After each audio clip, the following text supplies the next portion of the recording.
Welcome back into the Sports Source, this segment of our program brought to you by Games and Things. Whether you want a digital pinball game with more than 1,000 games on it, or the hot new combination of darts and cornhole called Boss Toss, or maybe you just need home theater seating, or maybe you need bar stools, whatever you want, they've got them. Games and Things, because life should be fun, they make your home fun. Check out their showroom at the corner of Kingston Pike and Lovell Road, or visit them online at ourgameroom.com. Games and Things. All right, let's quickly throw up the SEC scores from yesterday. South Carolina with a win over Georgia State. Vandy beats Elon. Auburn over Mercer. Ole Miss didn't look that great to me over Troy. Kentucky struggled in the first half, then pulled away Miami of Ohio. Arkansas, we mentioned a big win over Cincinnati. Sam Pittman with 5 wins over top 25 teams already. Florida, they took care of Utah, and Anthony Richardson suddenly looked like everything he was supposed to. Texas A&M, a big win. Georgia, downright scary against Oregon. Alabama did what you thought they would do against Utah State. Mississippi State over Memphis. All right, let's come back to the panel here. Here's what we're going to do every week when we kind of go around the SEC. I've never seen anybody do this. I thought this might be a more interesting way of doing it. I've asked these guys to show me Tennessee and then show me the 2 teams in the SEC they have above them and the 2 teams below them. And that should give us an idea. I mean, if it's Alabama and Georgia ahead of them, it means you got them 3rd in the league. If it's, only Vanderbilt behind them, it means you got them down there. So I want to see where you guys have them. And let's start over here with Josh, and we'll work our way around. Josh, go ahead and show folks how you have Tennessee ranked. There you go. So 2 teams right above Tennessee. I have Texas A&M. That's a roster thing. I have questions at quarterback. Haynes King is the... Let's do this so we can see you. There we go. Perfect. There you go. Okay. I have Haynes King as a question mark for Texas A&M, but not that roster. Florida beat Utah. That's a top 10 win. I know it's a preseason ranking. We'll see how Utah pans out. My guess is Utah is a good team. Right. And that's just a massive win in the opener. Tennessee played Ball State, so a disadvantage from a scheduling standpoint. Just below Tennessee, I have Mississippi State. Love their quarterback. Will Rogers beat up on Memphis, avenged that loss last year. And then this one's the trickiest to me because they play tonight, but I have LSU game against Florida State. If Florida State wins, then I would plummet LSU, but I think they're going to be pretty good. All right. He's got Texas A&M and Florida above the Vols. Chuck, what are you doing? Well, I still have Texas A&M up there because, I think you have to do that right now. And then I've got Arkansas.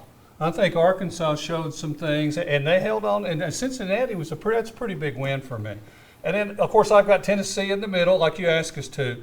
And then how do you have Kentucky and Florida after? Follows directions. That's what you're asking. To me, that's who you're trying to stay above. I understand what Josh is talking about. I almost had Florida just above. All right, very good. Jimmy, what are you doing? Well, I had Tennessee in the middle, just as you asked us to. So I put Texas A&M up there. They got a great defense. It's not because of their offense. I think LSU is the most underrated team in the league. Now, below Tennessee, I've got Florida. They had a very impressive win. Arkansas had a nice win as well. But I still think Tennessee's better than both of those. Wow. Okay, very good. I tell you what, let me get my director to go to camera 6 here if we could. We're going to try and get a shot of our video. Well, we can stay on us here, but while we're getting a shot. There we go. That's what we're going to do. Here's what I want to do. I'm going to ask these guys, will they or won't they? You tell me if Tennessee will or won't do something. Or maybe I've asked it with Pitt. But anyway, here's the way it goes. It's pretty simple. Show everybody your pretty signs. There you go. The green thumbs up means yes. Red thumbs down means they won't do it. Here we go. Last year, Tennessee and Pitt combined for 75 points. Will they combine for at least 75 points on Saturday? Okay, Will says no. The others say yes. Chuck must be paying attention. I hope Chuck needs to be paying attention. I'm paying attention, John. All right. Next up, last year Pitt forced 3 Tennessee turnovers. Will the Vols turn it over fewer than twice? So 1 turnover or not at all on Saturday? All right, Marlon thinks they're going to turn it over at least twice. Everybody else says they'll take care of the football. All right, very good. Pitt ran for 95 yards last year against Tennessee. They ran for 76 yards versus West Virginia on Thursday. Will Tennessee hold Pitt to under 100 yards this Saturday? Okay, we're split. Let me have the no guys tell me why. I just think there's going to be a lot of points scored, and I think there's going to be a lot of offense, and just naturally it's going to go over 100.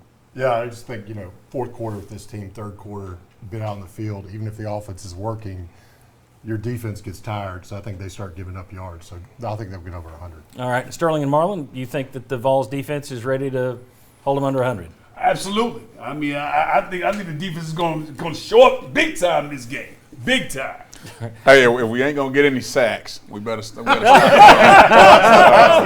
no, Beasley look We're good. having to keep Marlon Beasley look good. having to keep Marlon and Daniel separated down there. All right. That's it.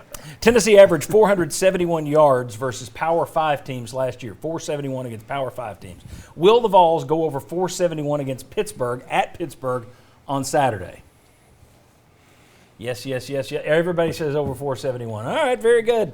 Thank you to our VFLs. When we come back, Mr. Cavaleris, who's sitting beside me over here, he'll be giving you the Cavaleris line. We'll have to make our predictions, and unfortunately, I'll have to show you the standings for Week 1 from way down at the bottom of the mountain. That's next, going back on the Sports Source.